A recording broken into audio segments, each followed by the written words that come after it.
Sa ngalan ng Ama at ng Anak at ng Espiritu Santo, Amen. ang pagpapala ng ating Panginoong Heso Kristo, ang pag-ibig ng Diyos Ama, at ang pakikipagkaisa ng Espiritu Santo naway sumainyong lahat. At sumaiyo rin. Mga kapatid, tinipon tayo bilang mga kaanib na angkan ng Diyos. Kaya dumulog tayo sa maawaing Panginoong nagpapatawad ng lubos. Sinugong tagapagpagaling sa mga nagsisisi, Panginoon, kaawaan mo kami. Panginoon, kaawaan mo kami. Dumating na tagapaganyayang mga makasalanay magsisi, Kristo, kaawaan mo kami. Kristo, kaawaan mo kami. Nakaluklok ka sa kanan ng Diyos Ama para ipamagitan kami. Panginoon, kaawaan mo kami. Panginoon, kaawaan mo kami. Kaawaan tayo na makapangyarihang Diyos, patawarin tayo sa ating mga kasalanan at patnubayan tayo sa buhay na walang hanggan. Amen. Manalangin tayo. Ama naming makapangyarihan, lakas ka ng mga walang inaasahan kundi ikaw. Ang pagluhog namin na iyong pagbigyan, sapagkat kami mga tao lamang na pawang mahihina kapag iyong iniwanan. Kaya naman, kami lagi mong tulungan upang sa pagtupad ng iyong mga kautusan, ikaw ay aming mabigyang kasiyahan sa aming iniisip at ginagawa araw-araw.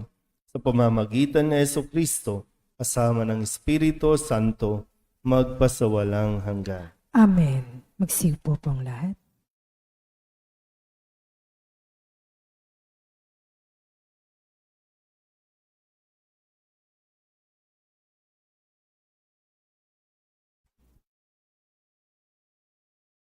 Pagbasa mula sa ikalawang sulat ni Apostol San Pablo sa mga taga-Korinto. Mga kapatid, yamang marami ang nagmamapuri tungkol sa mga bagay na makalupa, ako man ay magmamapuri. Kung may nakapagmamapuri, ako'y makapagmamapuri din. Ako'y nagsasalitang tulad ng isang mangmang. Sila ba'y Hebreo? Ako man. Mga Israelita ba sila? Ako rin. Lipi ba sila ni Abraham? Ako'y gayon din. Sila ba'y mga lingkod ni Kristo? Nagsasalita akong waring isang baliw, ngunit ako'y mas mabuting lingkod ni Kristo kaysa kanila. Higit ang aking pagpapagal. Makailang ulit akong nabilanggo, hinagupit ng maraming bisis, at madalas na nabingit sa kamatayan. Makalima akong tumanggap ng 39 na palo mula sa mga Hudyo. 3 ulit kong naranasang hagupitin ng mga Romano at minsang binato. Makitlo kong naranasang mawasak ang barkong sinasakyan at minsay maghapot magdamag akong lulutang-lutang sa dagat. Sa malimit kong paglalakbay, nasuong ako sa iba't ibang panganib, sa mga ilog, sa mga tulisan, sa mga kapwa ko Hudyo, at sa mga hintil. Mga panganib sa lungsod, sa ilang, sa dagat, sa mga mapagkunwaring kapatid. Naranasan ko rin ang labis na hirap at pagod, malimit na magpupuyat, matinding gutom at uhaw. Natikman ko ang maginaw, ngunit wala man lamang mabalabal. Bukod sa lahat ng iyan, inaalala ko pa araw-araw ang mga simbahan. Kung may nanghihina, karamay nila ako, at kung may nahuhulog sa pagkakasala, labis na naghihirap ang kalooban ko. Kung kailangan ako'y magmapuri, ang ipagmamapuri ko'y ang aking mga kahinaan. Ang salita ng Diyos. Salamat sa Diyos. Salmon tugunan ang ating pong itutugon. Matuwid ay tinutulungan sa lahat ng kagipitan. Ulitin po natin. Matuwid ay tinutulungan sa lahat ng kagipitan. Panginooy aking laging pupurihin, sa pasasalamat di ako titigil. Aking pupurihin kanyang mga gawa, kayong naaapi, makinig matuwa, tugon. Matuwid ay tinutulungan sa lahat ng kagipitan. Ang pagkadakila niya ay ihayag, at ang ngalan niya'y purihin ng lahat. Ang aking dalangin dininig ng Diyos, nawala sa akin ang lahat kong takot, tugon. Matuwid ay tinutulungan sa lahat ng kagipitan. Nagalak ang aping umasa sa kanya, pagkat di nabigo ang pag-asa nila. Tumatawag sa Diyos ang walang pag-asa, sila'y iniligtas sa hirap at dusa, tugon. Matuwid ay tinutulungan sa lahat ng kagipitan. Magsitayo po ang lahat.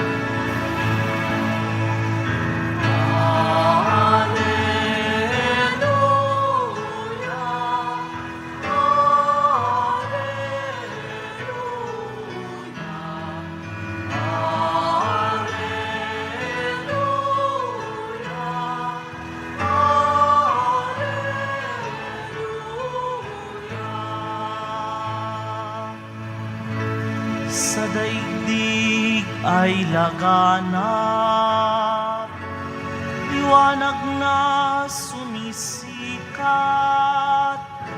salitang buhay ng lahat.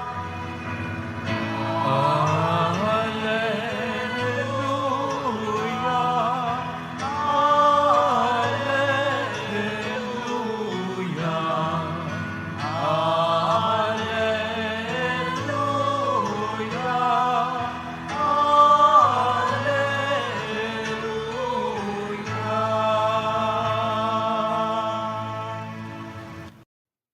Sumainyo ang Panginoon. At sumaiyo rin. Ang mabuting balita ng Panginoon ayon kay San Mateo. Papuri sa iyo, Panginoon.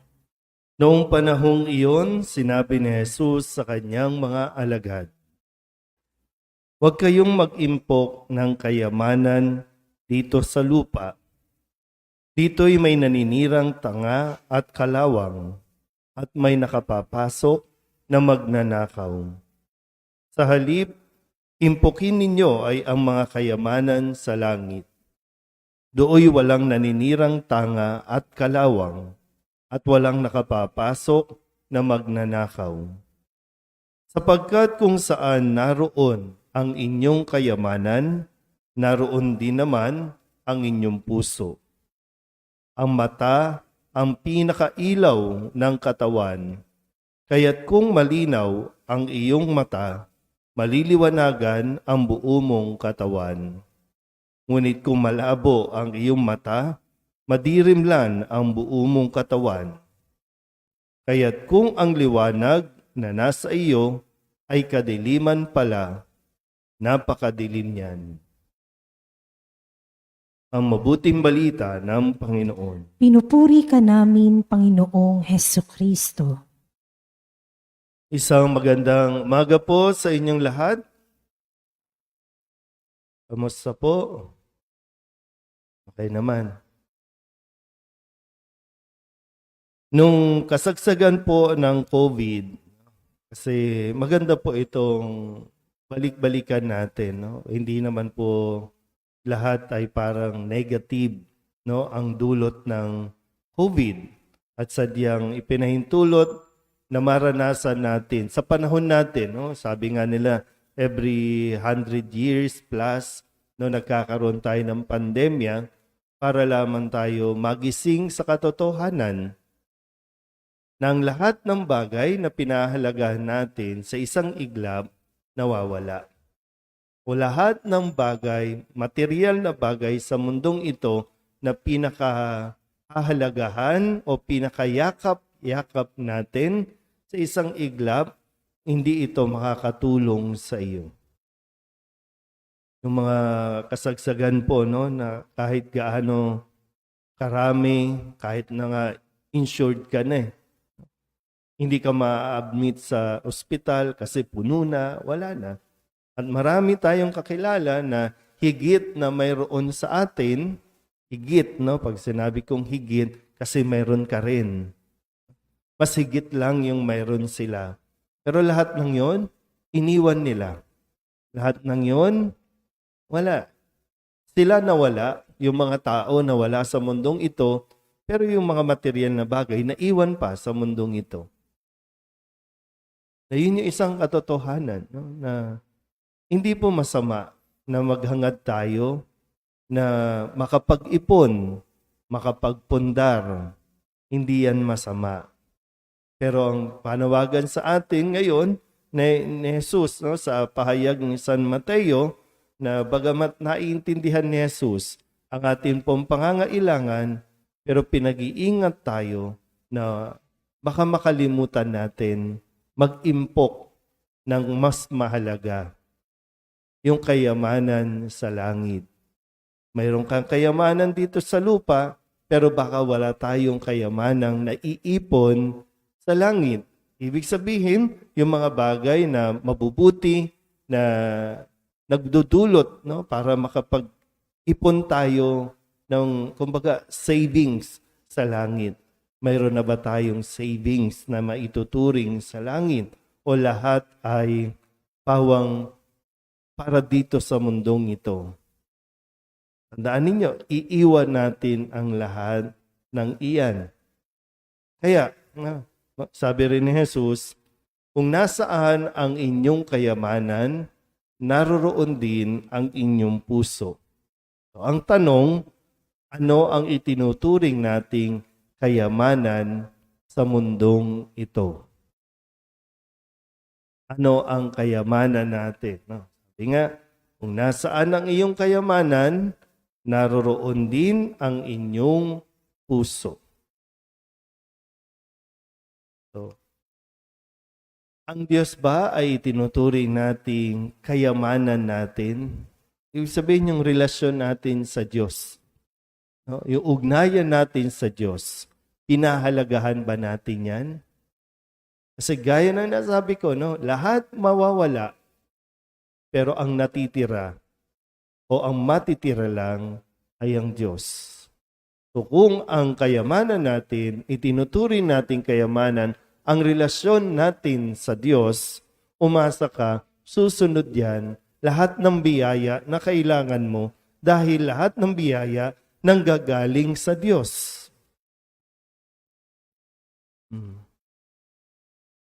Ano ba? Nakikita ba natin talaga ito? Yung mindset natin? Sa puntong ito, karamihan sa atin may edad na.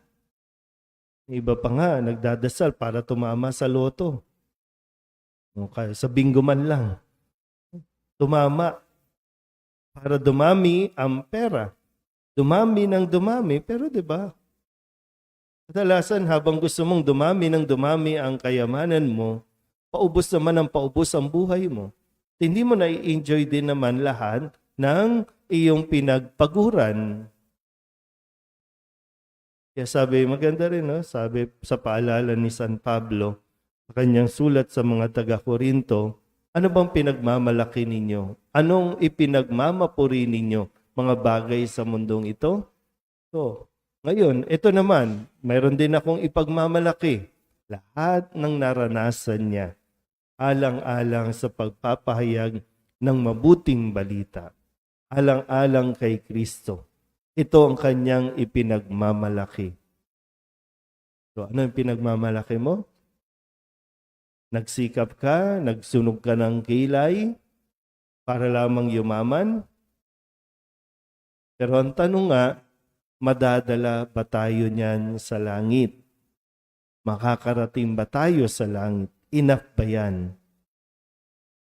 Hingi tayo ng hingi ng pera sa Diyos. Hingi tayo ng hingi.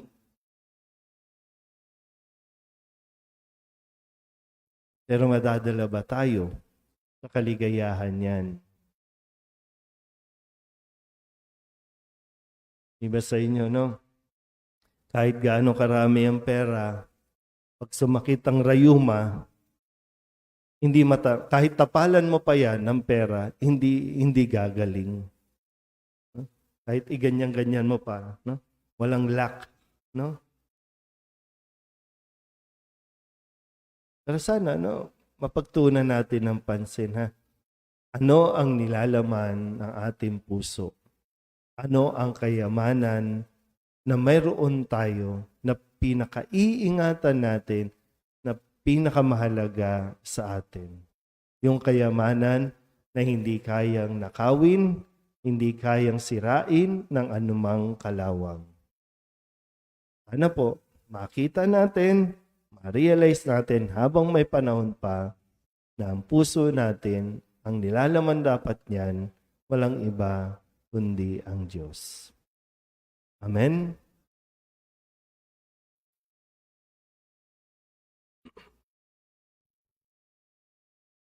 Hinahamon tayo ni Jesus na mag-ipon ng kayamanan sa langit kaysa kayamanan sa lupa. Ituon natin ang ating mga puso sa kalangitan, sa ating panalangin. Panginoon, maghari ka sa aming mga puso. Panginoon, maghari ka sa aming mga puso.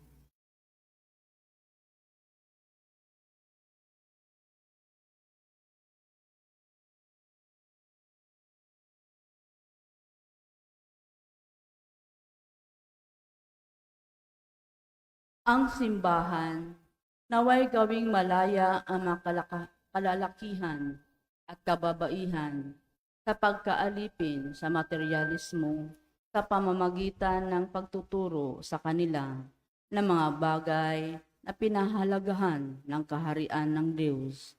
Manalangin tayo sa Panginoon. Panginoon, maghari ka sa aming mga puso. Ang mga politiko at lingkod pangmamamayan, naway magsimula ng mga programa at proyekto sa kabuuhang pag-unlad ng lipunan at kanilang mga nasasakupan. Manalangin tayo sa Panginoon. Panginoon, maghari ka sa aming mga puso. Ang mga taong pinagkatiwalaan ng higit na kayamanan, naway mapagtanto ang kanilang katayuan bilang mga tagapangalaga lamang at hindi mga lubos na nagmamay-ari ng mga biyayang kanilang naangkin. Manalangin tayo sa Panginoon. Panginoon, maghari ka sa aming mga puso. Ang mga pinagkaitan na mga bagay sa mundong ito, naway mapagtanto ang kagandahan ng pagtutuon ng kanilang puso sa makalangit na kayamanan. Manalangin tayo sa Panginoon. Panginoon, maghari ka sa aming mga puso.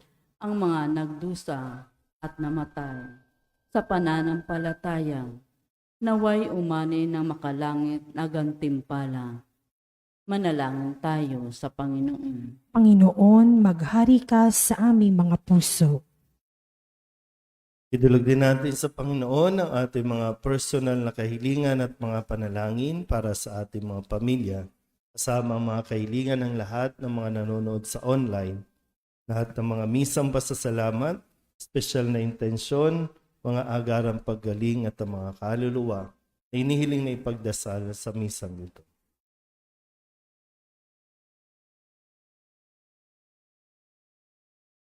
Ang lahat ng ito inihiling namin sa ngalan ni Kristong aming Panginoon. Amen. Magsiupo pong lahat.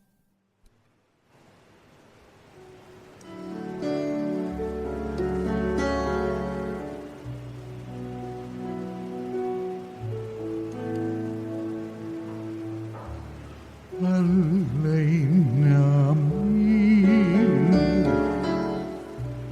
aming buhay, bawat galak at lumbay, bawat pangarap na taglay sa palad mo ilalagay.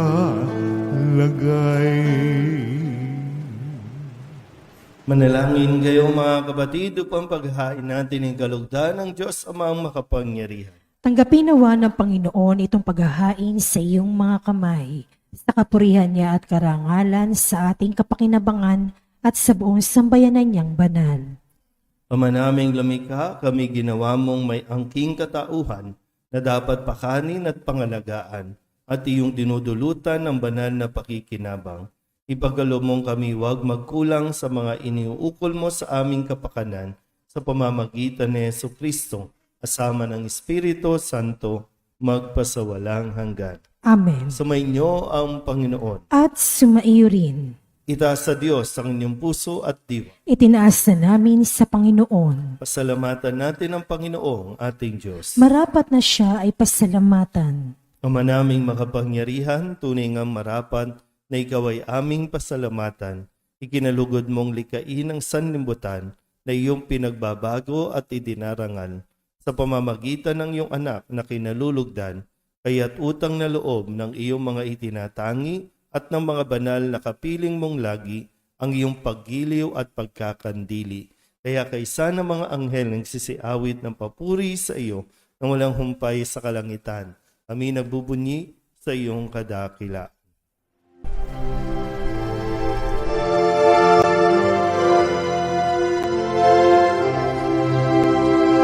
Santo, Santo, Santo, Panginoong Diyos makapangyarihan, napupuno ang langit at lupa ng kalwalhatian mo. Hosana sa kaitaasan, pinagpalang na paririto sa ngalan ng Panginoon. Hosana sa kaitaasan.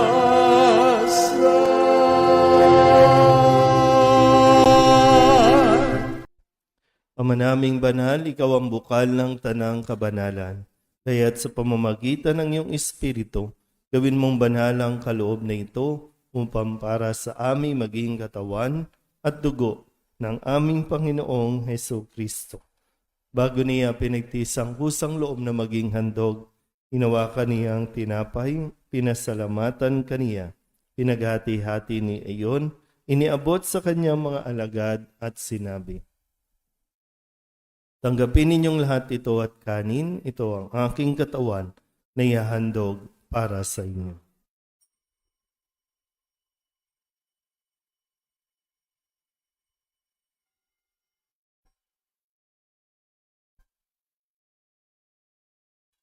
Gayun din naman, nung matapos ang hapunan, hinawakan niya ang kalis, muli kaniyang pinasalamatan. Iniabot niya ang kalis sa kanyang mga alagad at sinabi, tanggapin ninyong lahat ito at inumin. Ito ang kalis ng aking dugo, ng bago at walang hanggang tipan. Ang aking dugo na ibubuhos para sa inyo at para sa lahat, sa ikapagpapatawad ng mga kasalanan. Gawin ninyo ito sa pag-alaala sa akin.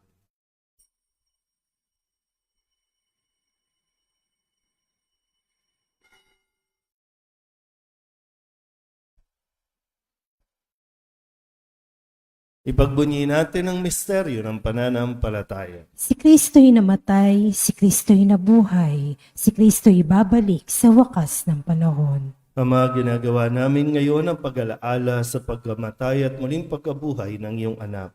Kaya tiniaalay namin sa iyo ang tinapay na nagbibigay buhay at ang kalis na nagkakaloob ng kaligtasan.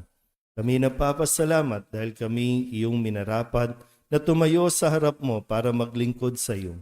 Isinasamo namin kami magsasalo-salo sa katawan at dugo ni Kristo ay mabuklod sa pagkakaisa sa pamamagitan ng Espiritu Santo.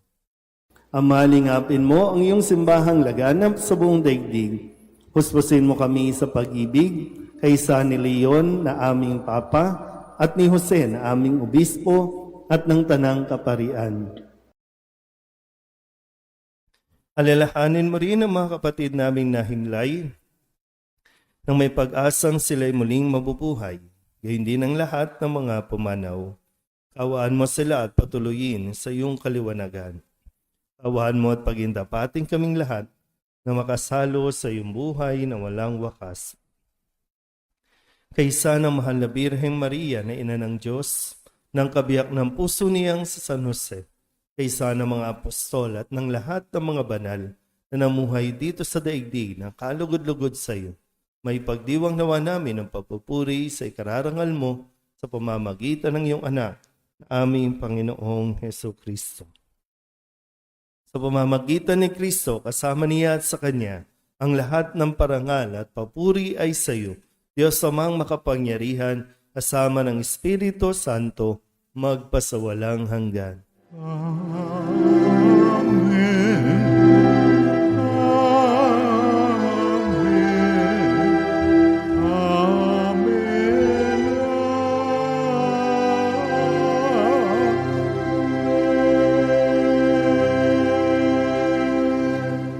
Sa tagabili naman nakagagaling na utos at turo ni Jesus sa Panginoon natin at Diyos, ipahayag natin ang lakas loob.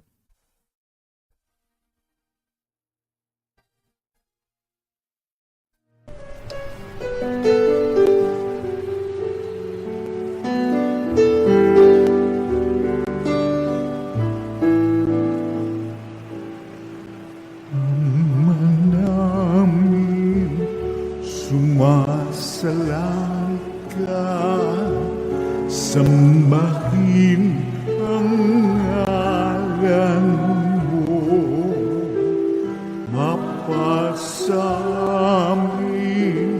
ang kaharian mo, sundin ang loob mo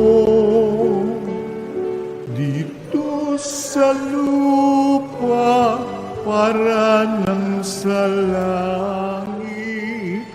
Bigyan mo po kami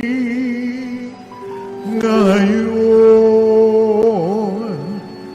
ng aming kakanin sa araw-araw at patawarin mo kami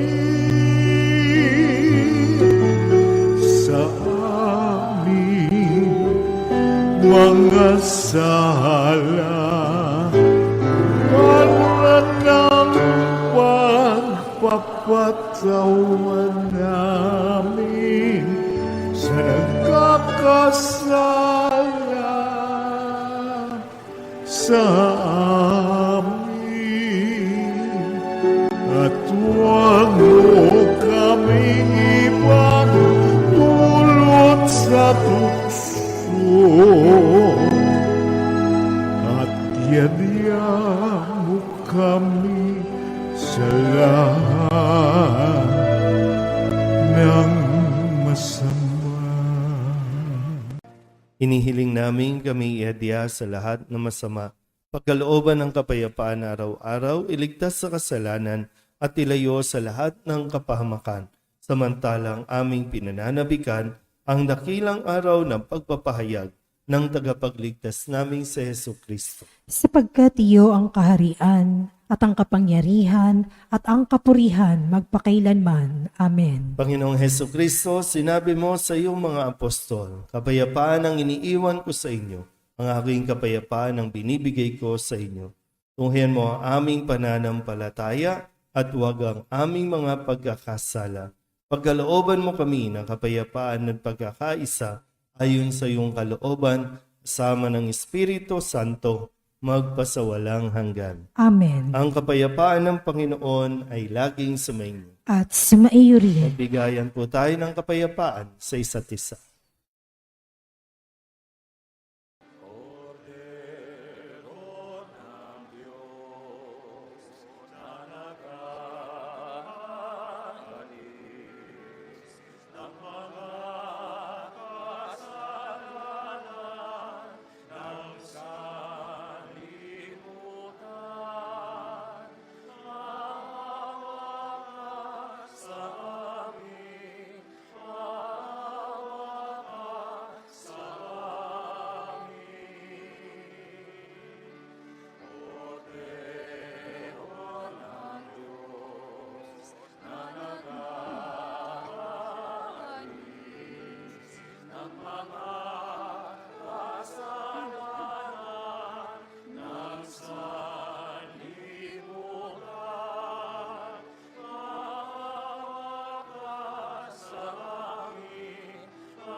Ito ang kordero ng Diyos. Ito ang nag-aalis ng kasalanan ng sanlibutan. Mapalad ang mga inanyayahan sa kanyang piging. Panginoon, hindi ako karapat-dapat na magpatuloy sa iyo, ngunit sa isang salita mo lamang ay gagaling na ako. Katawan ni Kristo. Amen.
Manalangin tayo. Ama naming mapagmahal, ang pinagsaluhan naming banal na pakikinabang na nagpapahiwatig ng iyong pakikisa sa tanang naritong nakikipagdiwang ay magdulot nawa ng pagkakaisa sa iyong sambayanan sa pamamagitan ni Jesucristo kasama ng Espiritu Santo magpasawalang hanggan. Amen. Sumainyo ang Panginoon. At sumaiyo rin. At pagpalain kayo ng makapangyarihang Diyos, Ama at Anak, Espiritu Santo. Amen. Tapos ang banal na misa, humayo tayo sa kapayapaan ni Kristo. Salamat sa Diyos. Magandang umaga po. Magandang umaga po, Father.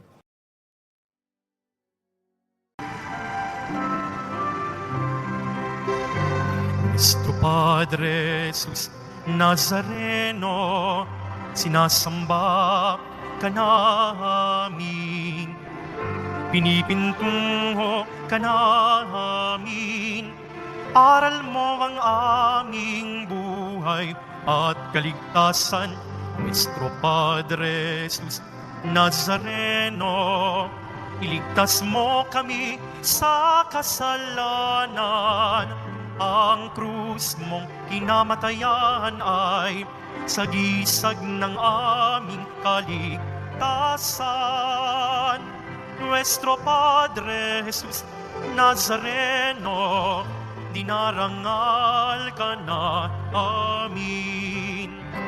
Nuestro Padre Jesus Nazareno, nilulwalhati ka namin. Nuestro Padre Jesus Nazareno, dinarangal ka na amin. Nuestro Padre Jesus Nazareno, nilulwalhati ka namin.